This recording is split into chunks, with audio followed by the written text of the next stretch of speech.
પાછળથી આવીને કોઈ ગળું પકડે, કોઈ પણ ગર્લ્સને ગળું પકડે પાછળથી અને એની છેડતી કરે, ત્યારે એનો સ્વ બચાવ કેવી રીતે કરવો તેની આ ટેકનિક છે.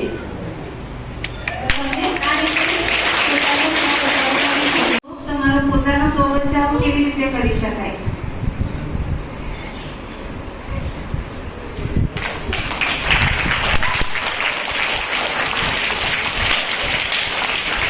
રસ્તાની અંદર કોઈ આપણને છેડતી કરે, મતલબ કે કોઈ શબ્દ દ્વારા, ઈશારા દ્વારા,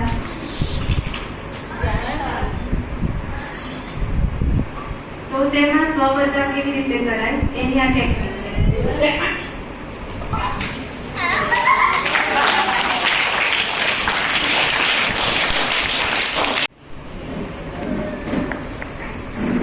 તમને લાગે કે સામેવાળો પુરુષ કોઈ જાડો માણસ છે કે ઊંચો માણસ છે, તો આ ટેકનિક દ્વારા તે પણ પડી શકે છે. એવું નથી કે આપણે પોતે પાતળા હોય કે પછી નીચા હોય તો તેને પાડી ના શકીએ, પણ આવી ટેકનિક દ્વારા તેને પણ આપણે પાડી શકીએ છીએ, તેમજ પોતાનો સ્વ બચાવ કરી શકીએ છીએ.